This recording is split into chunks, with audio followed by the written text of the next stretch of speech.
Det næste skridt i mit projekt med at ombygge et gammelt fyrtræsmøbel fra 80'erne til et klassisk og tidløst vitrineskab i fransk landstil er at bygge en ny sokkel.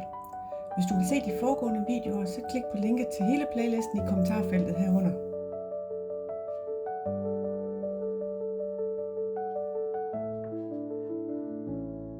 Den nye sokkel skal være en såkaldt plintsokkel, ligesom der er på de gamle vitrineskabe i fransk landstil. Jeg laver soklen i 15 mm radiatorkrydsfiner, som jeg har skåret i nogle længder og højder, som passer med soklen.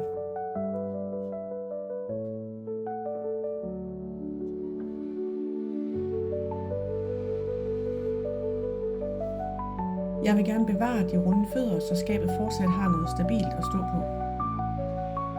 For at få plads til den nye krydsfinersokkel er jeg nødt til at slibe lidt af de runde fødder.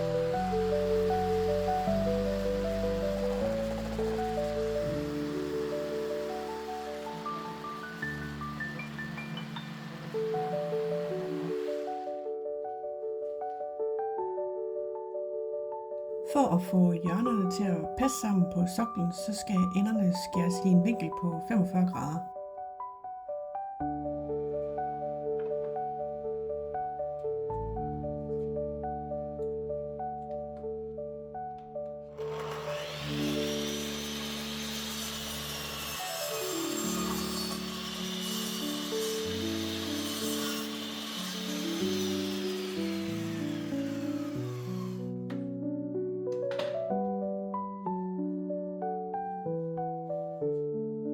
Jeg kontrollerer lige, at hjørnerne passer sammen.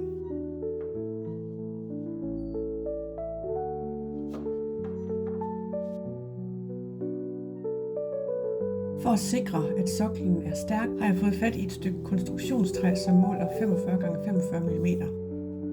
Det vil jeg sætte bag ved krydsfinersoklen, så jeg har noget at skrue soklen fast i. Derfor måler jeg lige op for at se, hvor krydsfinerpladerne går til på bagsiden.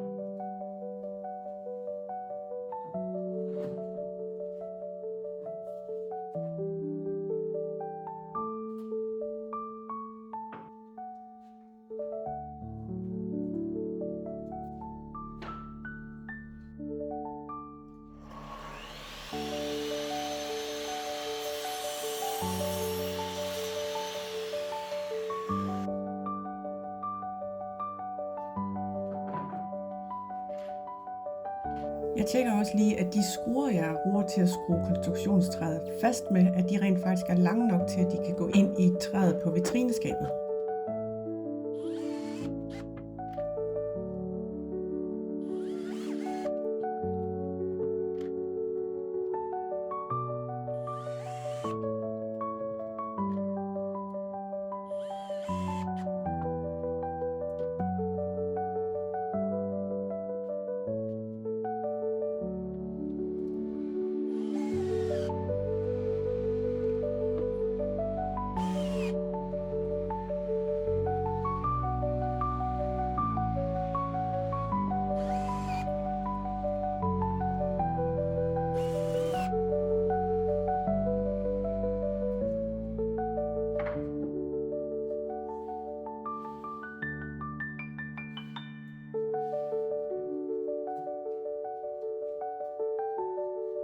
Og så er det da lige lidt fedt, når målene så viser sig at passe sammen.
Jeg skal have frontstykket skåret til i den rigtige længde. Så derfor placerer jeg frontstykket, så det passer med sidestykket, og så tegner jeg den op i den anden ende.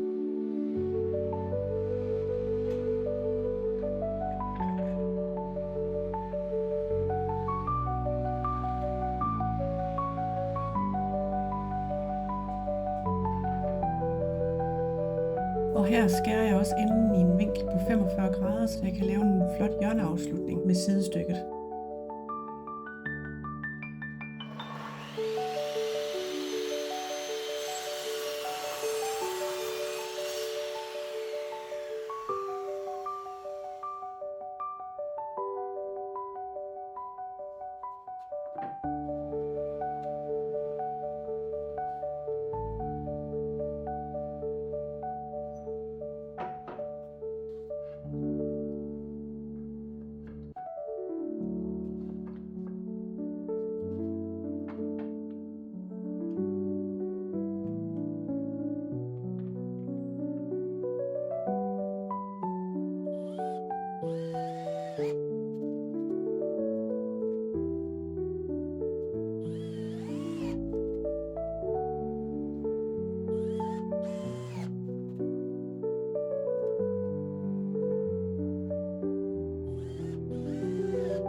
Nu er frontstykket på plads, så skal sidestykkerne skæres til i den rigtige længde.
Nu hvor soklen er skruet godt og solidt fast, så skal jeg have spartlet skruehullerne.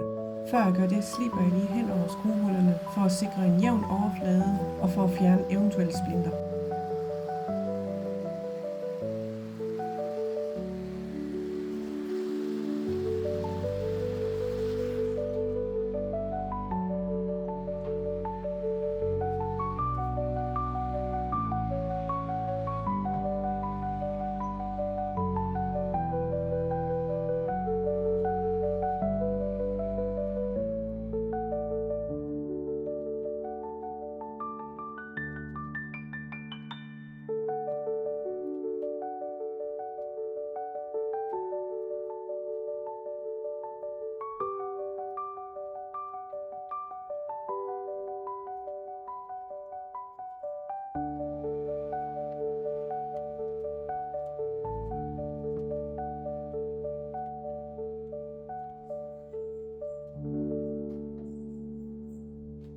Jeg furer alle samlingerne med en fugemasse, der hedder Seal and Paint fra Sika.